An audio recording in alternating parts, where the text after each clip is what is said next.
But apart from Democritus, I'm not sure that anyone really was as crucial as Socrates for transforming the way philosophy was thought about. I mean, in particular, the Socratic method. I mean, the point about previous philosophers has said, look, this is the answer. This is wisdom. This is truth. Socrates said, no, I am a philosopher. In a way, he coined that word. And philosophia means the love of, the pursuit of wisdom. He said, I'm not wise. I don't know anything, but I'm pursuing wisdom, Sophia. So in a sense, he said knowledge is provisional, which is an extraordinary thing to say. I mean, it's an amazing psychological and intellectual leap to say, actually, we don't really know, and we have to keep on trying to find out. So that's Socratic method, Socratic procedure. I think I'm getting a bit of the thesis here, which are you suggesting, though, that this should not be detached from perhaps his health, his physiology, his personality, which is, if he was a politician, if he had ambition like Alcibiades, you've got to give pithy answers. You've got to go, I've got the answer. If you lack the confidence, perhaps because of perhaps your own, perhaps health or whatever, psychiatric or physical health, it is therefore you are freed to just go, I don't know the answer. I don't know the answer. I'm not here for your vote, mate. Yep. But I can ask a very good point, actually. But no, but that's absolutely right. He was a questioner.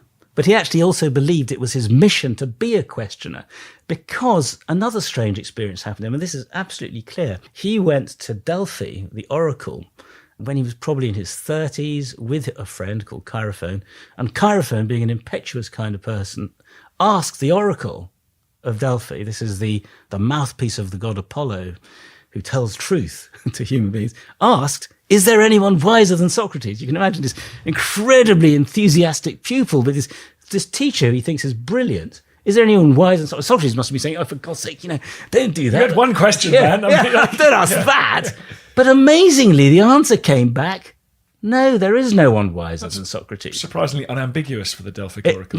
Well, except that Socrates said, but that's rubbish. It's ambiguous because it can't be true, but it must be true in some way. So he said, I spent the rest of my life trying to find out what the oracle meant, and it became obvious to me when I started asking wise people what they know, that they thought they knew, but they didn't. Whereas I realized that I don't think I know, that I have no actual knowledge, and that's why I'm wiser.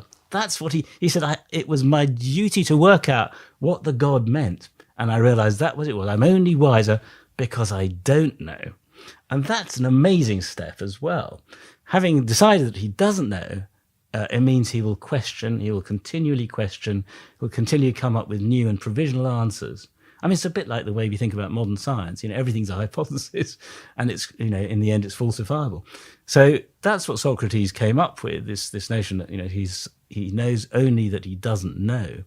But there's one exception. And in Plato's Symposium, he's quoted as saying, the one thing I do know about is love. He says, and I can tell you the truth about love because I learned about it from a brilliant woman. And this brilliant woman, amongst other things, he says, and this is how he introduces her, she postponed the plague at Athens by 10 years when they were sacrificing to ward it away. I mean, what an extraordinary statement. How very precise. Why has nobody asked what happened 10 years earlier for there to have been the suggestion that there should have been a plague? The plague happened in 430 BC. It's not difficult to do the maths. Why did a woman want to sacrifice in 440 BC to avert a plague and did so successfully? Any ancient historian immediately knows what happened in 440 BC. Pericles, the leader of Athens, took an expedition to the island of Samos, subjugated it brutally, crucified the commanders of the other side in the public square of Miletus, and threw out their bodies without burial. There should have been a plague. There wasn't. 10 years later, there was a plague. Pericles died from it.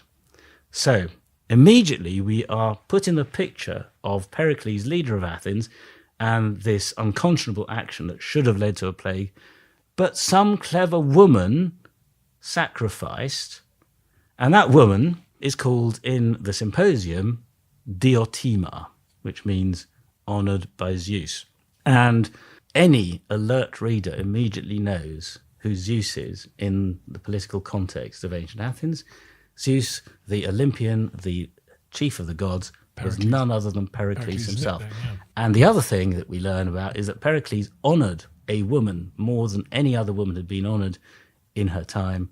He honoured Aspasia, a woman from Miletus, a brilliant, clever woman who, independent sources tell us, discoursed to elite Athenian men on the nature of love. So suddenly, the dating and the name, Diotima, honoured by Zeus, puts Pericles squarely into the picture, puts Aspasia squarely into the picture.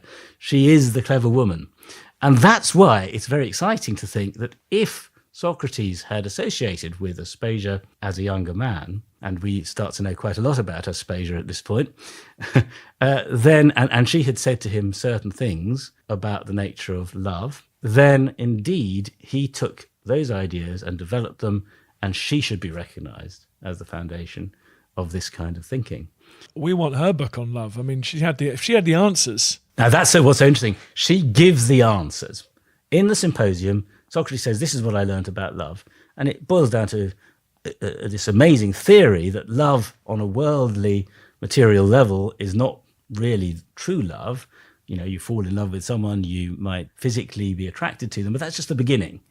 You scale the ladder of love until the thing that is actually lovable, beauty, truth, knowledge, and so on, that thing is what you're actually loving.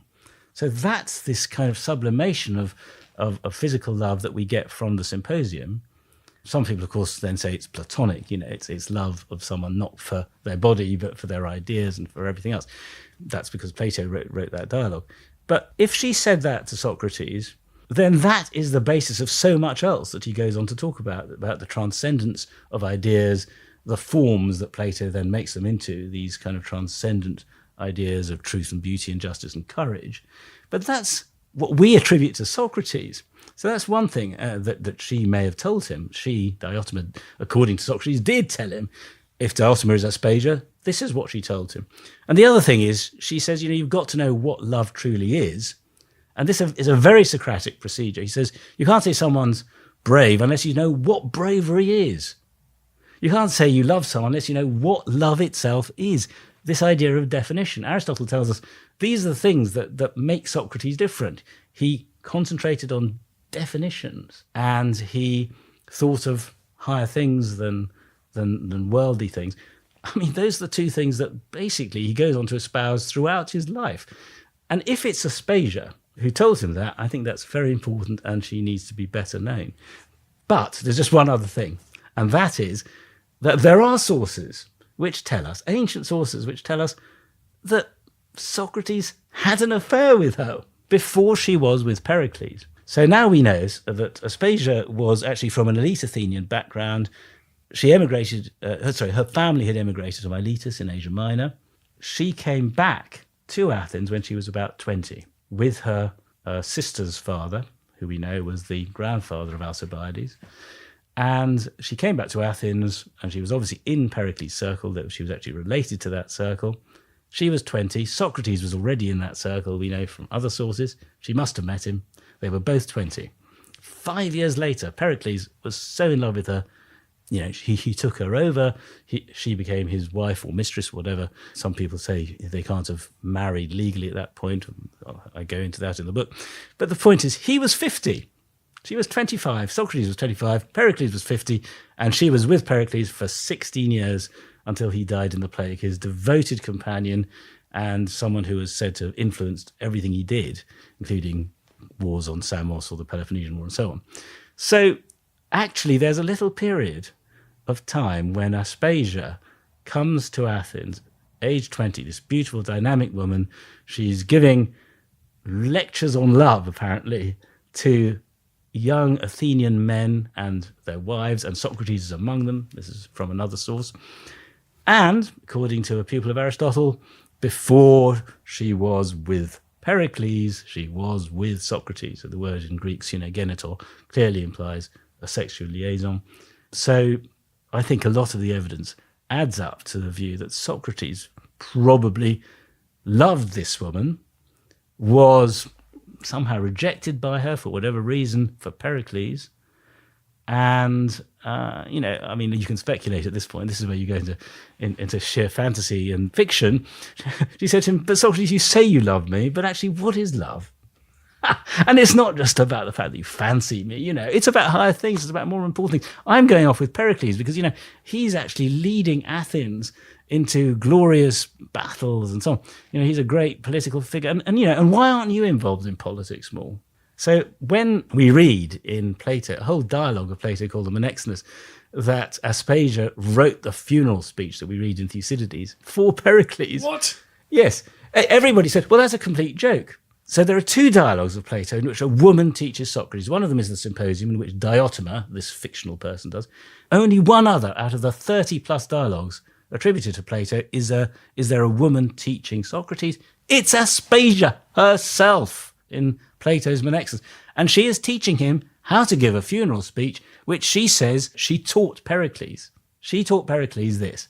Everybody says, it's got to be a joke. As usual, whenever a woman does anything clever or intellectual or important, it's a joke, even if Plato himself writes it.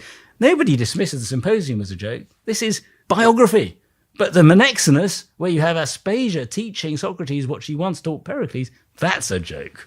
So she is responsible for one of the greatest acts of political oration of all time. So we've got Watson and Crick, we got Einstein, now we got Pericles and Socrates, who all secretly owe it all to the women in their lives.